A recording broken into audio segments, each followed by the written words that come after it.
Hello, it's your curious European here, and today we're going to look into 10 things not to do in New Zealand. So let's go. Hey, welcome back to my YouTube channel, guys. Today we have a great video where we're going to talk about the 10 things that you should definitely not do when you are visiting New Zealand. So you need to watch this and pay attention to these tips before you ever think about coming here. So if you don't know me, we are a family of 6 who have moved to New Zealand from America about 5 years ago, and we just kind of share our experience and our journey. So if you like this topic or you like this channel, please subscribe below. And here we go.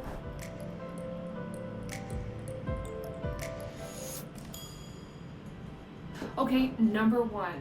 When you are in New Zealand, don't compare it to Australia. Don't say, oh, I love this or this. It's like the same thing.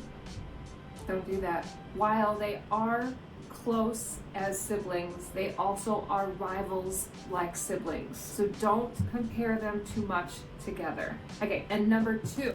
Yeah, I saw someone, I think, saying in the comments of one of my videos, they were like, I think how the Netherlands and Belgium, I'm from the Netherlands if you didn't know, but how the Netherlands and Belgium are kind of like siblings in that way, where you have this love-hate relationship. They were like, that's how New Zealand and Australia kind of are. And that does make sense to me. I know from my perspective as someone who's an outsider looking into these videos, it's like sometimes you might compare and say, oh, maybe this is similar or this is different because it makes it easier, or you're like, you're just going from based on what you know. And I think comparing is not always a bad thing, because I personally also don't mind when people do that with the Netherlands.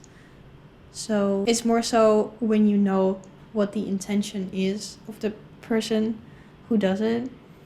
If it's just out of curiosity, then I feel like that makes a big difference instead of someone being like, oh, trying to put it down, you know? So, but yeah, I do get that. Don't forget to offer guests tea when they come to your house. This can be an adjustment for a lot of Americans, especially that don't drink tea, where coffee is more of like the common thing that you can offer coffee as well. But tea, always have tea. Don't be stuck without tea in your house, and offer it when people come over to visit. No, I love tea. I don't drink coffee. I mentioned it in videos before, but yeah, I don't drink coffee, and I do really like tea. That would be perfect for me as a tea lover. Number 3, don't drive over the speed limit. Let me tell you, I have learned that lesson the hard way. Basically, in the US, it's normal to drive 10 miles per hour over the speed limit. In New Zealand, the speed limit means the speed limit. Don't speed. There's cameras everywhere, and you will get a nice ticket in the mail if you speed. It's very passive aggressive. They don't necessarily like pull you over. You just get a ticket in the mail. So that's my tip to you. If you're moving here, if you're visiting here, don't speed. Yeah, I think she mentioned this in another video which I reacted to, and I also said like this is pretty similar, seems to be pretty similar to the situation in the Netherlands, where they just have these like cameras and they will take a picture of you and send it to you, and you just have to go at the speed limit, because I don't know, I'm always like, the speed limit is there for a reason. Number 4, very important one. Do not disrespect Maori culture. It's everywhere in New Zealand. It's valued in New Zealand. They speak Te Reo in New Zealand, and they respect Maori culture, which is really, really a wonderful thing here, and very different than how we treat our indigenous people in the US. So just know, if you are coming here, to definitely respect Maori culture and find out as much as you can about it and explore it. And it's so awesome, and it adds so much to this country. And in fact, the values of a Maori culture is just amazing, and is really what makes New Zealand what it is today. Number 5. Yeah, I think it's always a good thing to learn more about different cultures, and that's also why I like watching these videos and learning more about different countries and cultures and the nuances. I feel like sometimes, especially in this day and age with like social media, things can get very like extreme. People can go to the extremes. I don't like living in extremes in that way, like having these extreme beliefs or living in a way where you can't change your thoughts or your opinions and you're just set in your ways. I don't like that, and that's probably part of why I'm so curious and want to learn about different things in countries and cultures. So I agree with what she said. I don't really know too much about the Maori culture yet. I don't know if I'm pronouncing it right, but maybe I can look into that as well. Don't enter New Zealand with dirty shoes, or really anything dirty, in your luggage. You have to go through biosecurity when you enter New Zealand, and you don't want to bring in any dirt. They're very particular about this because they don't want to bring in anything bad into their country. And that is really what makes New Zealand so stunning and so beautiful, and it doesn't have horrible, awful things in this country because of their biosecurity system. When you go through immigration, when you get off an international flight into New Zealand, don't have dirt on your items. And I didn't know that. Oh, that's interesting. Number 6, this is a good one. You're going to need to know this, okay? Shopping is not open. Malls, stores, whatever is not open generally after 6 p.m. So a lot of you will be coming from countries where you can shop any time of the day, open 24 hours. Not in New Zealand. Stores close 5 o'clock, 6 Yeah, that's the same way as in the Netherlands. o'clock. On the weekends a little bit later, but generally don't expect them to be open. That's probably more so an American thing. I wonder where else you might have 24-hour stores, because I personally haven't seen it anywhere else. But if you know, let me know. Past 6 o'clock. So that can be very frustrating if you need to go get something and it's not open. Now in New Zealand, they have Thursday night is the night that everybody stays open late. So if you want to plan your shopping, plan to go on a Thursday night. In addition to the shopping, don't expect restaurants to be open until 5:30 at the earliest. And in addition to that, don't expect cafes to stay open past 3 p.m. So if you are traveling around New Zealand and it's between 3 p.m. and 5:30, good luck finding a place to eat, okay?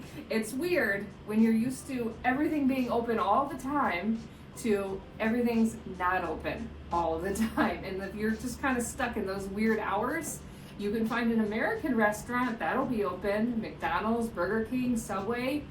Those restaurants will be open for you, but not most places in New Zealand. Now, in addition to restaurants not being open, But I guess supermarkets are still open at that time, right? don't expect chain restaurants. There are not a lot, if any, well, there's a little bit of chain restaurants in New Zealand at all. So every town and every city that you visit are new restaurants, new types of restaurants, new things to try. So you will always have a fish and chip shop, you will always have like an Indian restaurant, and you know, there are always generally American restaurants, American fast food, let me say. But there isn't, you know, a consistent brand across the country.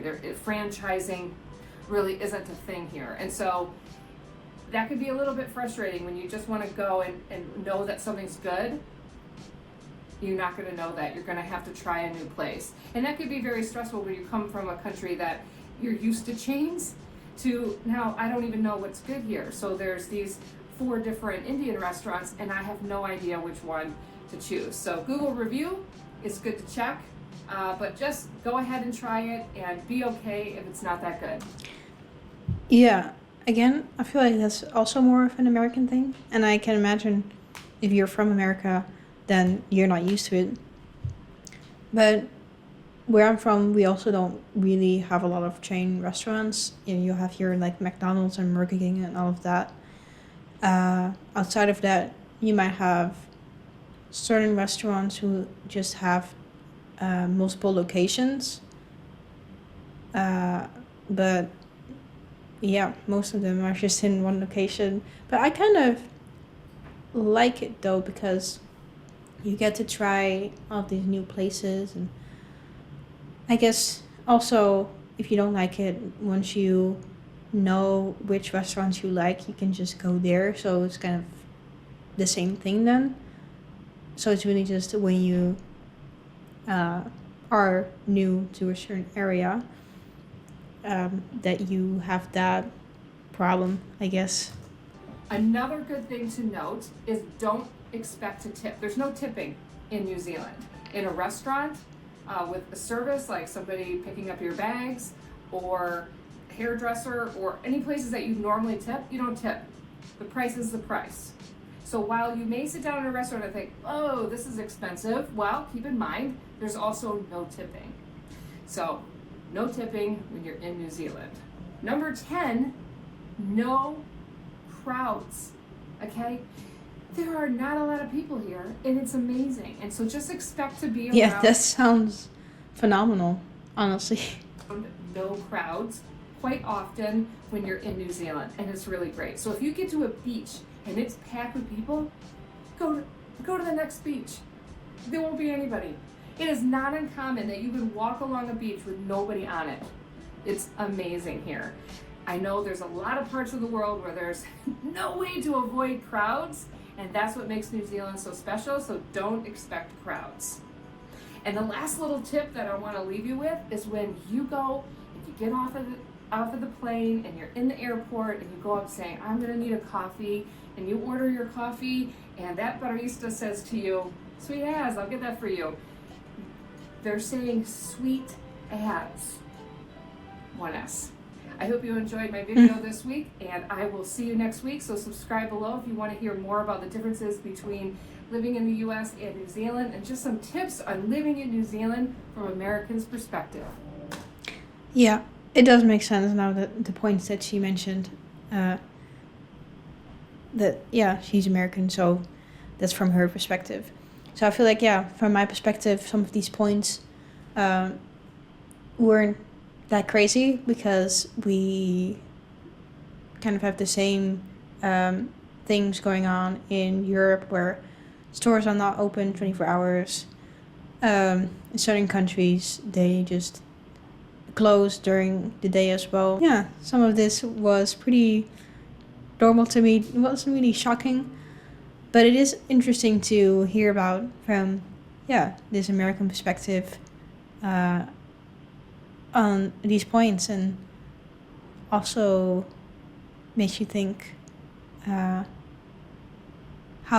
different experiences can be depending on where you're from. But the thing that most stuck out to me that I did not know of was what did she call it? Something at the airport, where they go through your things, or I don't know how it works, but they look at if you bring dirt in or anything like that. So that's definitely good to know, and something I was not aware of, and now I am. But also, let me know if there's any other things that you can think of, maybe as someone from New Zealand, what you shouldn't do when you get there, maybe as a tourist or just living there. If you have any pointers, then let me know in the comments.